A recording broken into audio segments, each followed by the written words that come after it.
네, 관양대학교병원 이비인후과 김종엽입니다. 두 번째 설명 동영상인데요. 두 번째는 그 첫 번째 설명에서 다 하지 못한 소아들의 그 부비동염이 계속될 경우, 축농증이 계속될 경우에 하게 되는 수술적 처치입니다.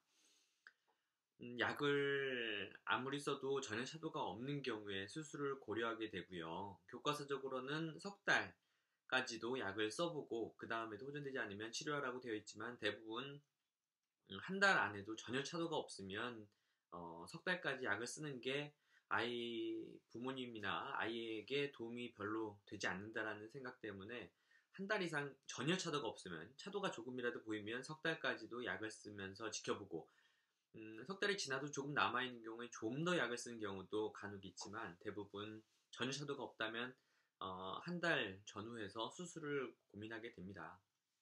수술을 권하게 되고요. 아이들의 코 수술과 어른들의 충농증 수술은 완전히 다른 수술이다. 그 점을 꼭 명심하셨으면 좋겠어요. 어른들은 충농증 수술이라고 하면 대개 물혹을 제거하고 코 안에 그 물혹들이 잔뜩 들어있거든요. 그게 그 양쪽의 부비동들, 앞 시간에 설명드렸던 얼굴 안에 뼈 속에 빈 공간에 환기를 잘 하지 못하도록 막는 원인이 되기 때문에 물혹을 제거하고 부비동에 고여있는 고름을 제거하는 수술이 이제 부비동 수술, 부비동 내시경 수술이라고도 하고요. 뭐 기능적 부비동 내시경 수술이라고 하기도 하고 또는 뭐 그냥 편하게 충농증 수술이라고 부르기도 합니다. 그런데 이런 수술은 얼굴 성장이 다 끝나지 않은 아이들에게는 시행하지 않고요. 물론 뭐 너무 심하고 무럭도 있는 경우에는 간혹 하기도 합니다만 일반적인 경우를 말씀드리자면 그렇다는 겁니다. 아이들 같은 경우에 초등학교 이전의 아이들 특히 아이들에게는 대개 편도와 아데노이드 절제술을 축농증이 계속 반복되는 아이들한테 고려하게 됩니다. 편도, 아데노이드 많이 들어보신 이야기일 거예요. 방학 때는 대학 이비인후과에서는 정말 편도하고 아데노이드 떼는 아이들 때문에 그 정말 북새통을 잃을 정도로 많은 아이들이 수술을 하는데요. 편도는 어디에 있는 조직이냐? 입 안을 벌려봤을 때, 아하고 벌려봤을 때 혀의 양쪽 끝에 여기 이 안쪽에 있거든요. 이 안쪽에 그래서 입천장과 혀가 목젖이 이렇게 달려 있고 혀가 아래쪽에 있으면 그 양쪽에 대추알보다 약간 작은 사이즈로 달려 있는 게 물론 대추알만한 아이들도 있습니다. 이 편도를 제거를 하게 됩니다. 그리고 아데노이드 편도와 아데노이드를 같이 설명을 드리는 경우가 많은데 아데노이드는요 여기에서 레이저를 쏘고요. 코끝에서 레이저를 쏘고 귀에서 레이저를 쏴가지고 두 레이저가 만나는 한 가운데 코의 뒤편이 되겠죠.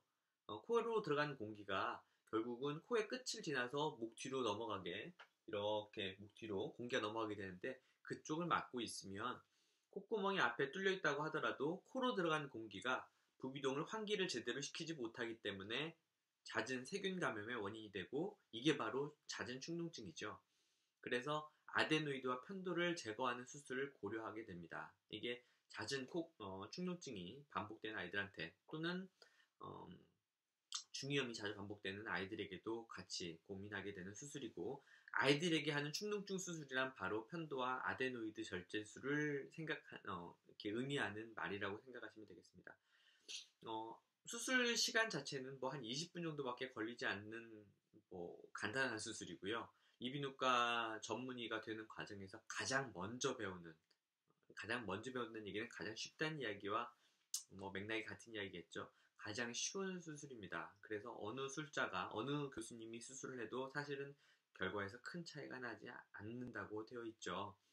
이거 뭐 사실은 이비인후과 교수들 사이에서 편도 절제술 잘한다라고 자랑하는 것 자체가 웃길 정도로 서로 그런 자랑하지 않습니다. 저희들끼리 그냥 뭐 누가 해도 비슷한 음, 뭐 간단한 수술인데요. 문제는 아이들에게 전신 마취를 해야 한다는 문제가 남죠.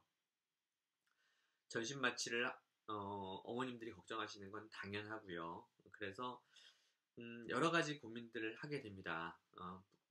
의사 입장에서도요. 저도 아이들 다 키우고 있고요. 하지만 아이가 충농증이 자주 반복되고 이 충농증 때문에 계속 코가래가 목 뒤로 넘어가서 기침을 계속한다거나 그것 때문에 밤에 잠을 설칠 정도라고 하고 그 증상이 약을 한 달 넘게 길게는 석 달 넘게 써도 개선되지 않는다면 그때는 편도 아데노이드 절제술을 고려하는 게 합당합니다. 그건 자신 있게 말씀드릴 수 있는 부분인데요. 어, 문제는 이제 전신 마취다 보니까 조금 더 고민하고 조금 더 이제 어, 약물 치료를 원하시는 보호자분들이 계셔서 거기에 대해서는 주치의인 저와 함께 부모님들과 긴밀하게 이야기를 나눠가면서 경과를 관찰하고 수술을 결정을 하게 됩니다. 이 수술을 저 또한 부모님 이거 만약에 암이라면 무조건 하셔야 되는 수술이라고 제가 자신 있게 권할 수가 있겠죠. 하지만 편도 절제술은 편도나 아데노이드 절제술은 그런 수술은 아니거든요. 이걸 한다고 해서 충농증이 100% 재발하지 않느냐? 그건 그렇지는 않습니다.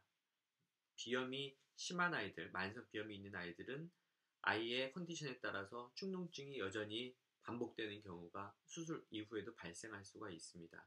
하지만 환기가 잘 되면 그런 가능성, 그런 찬스가 좀 더 감소한다라는 생각에서 하게 되는 수술입니다. 음, 저와 아이 상태에 대해서 다시 한번 잘 진료실에서 살펴보고 또 남은 상담을 드리도록 하겠습니다.